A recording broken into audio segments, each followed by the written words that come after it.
One hour later. At yun mga kabady, bali po tayo ngayon nandito po sa Lilinggiwan. At ito pala pong Lilinggiwan ay sakop po ng Barangay Ilihan. At ang tangi pong makikita po ninyo dito mga kabady, ito pong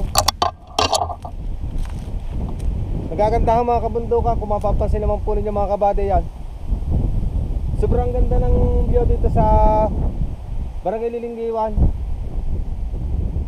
Kung mapapansin po ninyo, tanaw po lahat dito yung itong part na ito. Bali po yung ibaba na yan yan po ay Barangay Mabakong, Barangay Pagkilata, nandyan po lahat. Kung mapapansin po ninyo, ay sobra po talagang napakaganda ng view. Yan mga kabady. At shout out nga pala po sa mga taga Barangay Lilinggiwan. At napapasyal po ako dito sa napakaganda po ninyong lugar. Yan mga kabady, yan yung open sea. Kung mapapansin nyo, medyo blurred lang po kasi yung paligid kasi may fog. Kaya medyo hindi masyadong malinaw yung ganda ng view dito. Tapos dito sa taas ng bundok na ito, kung mapapansin po nyo, ito po ay puro mga bahay pa rin. Hanggang tuktok po ng bundok na yan, puro bahayan po yan mga kabady. Talagang masasabi ko po talaga yung daan po papunta po dito sa Barangay Lilinggiwan ay napaka tarik po ng daan. Bali po ang entrance po ng pasok ng lugar na ito dito po sa ibaba ng Barangay Mabakong.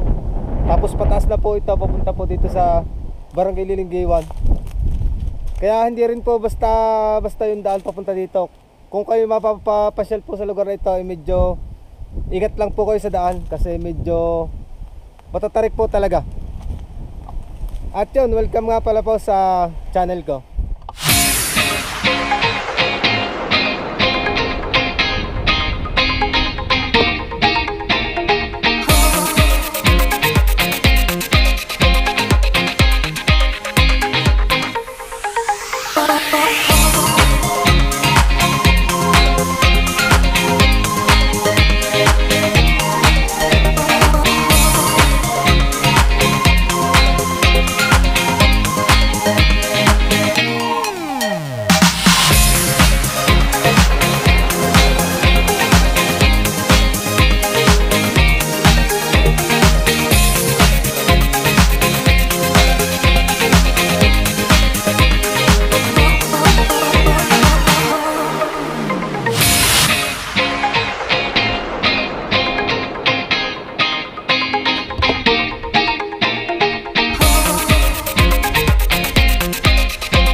Karagatan ito, kung mapapansin po ninyo itong mga barko, dito po mismo yung daanan po ng mga barko ng galing Mindoro.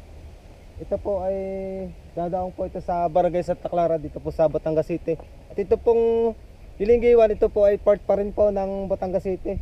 Siya po ay nasa tayo po ng bahay niya ay nandito po sa kabundukan, kaya hindi rin po basta biro ang pagpunta po dito sa Barangay Lilinggiwan.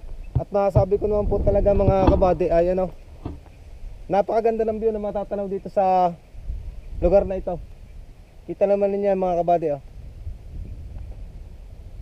Halos tutukan dito itong Monte Maria. Yan.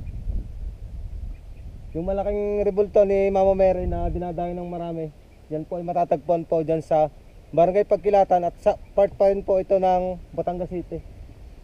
Kaya masabi ko po talaga mga kabady, napakaraming mga tourist spot na pwedeng puntahan po dito sa lugar namin sa Batangas City. Napakaraming maipagmalaking lugar na kagaya po nito.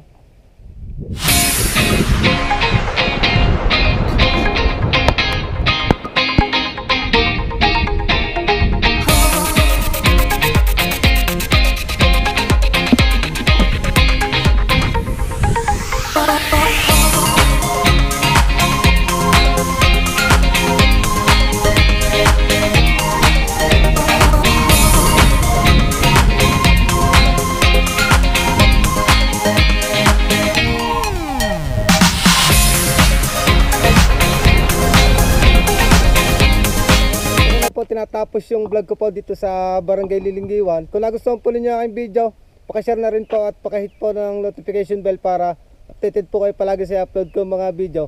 Maraming salamat po at God bless po sa atin lahat.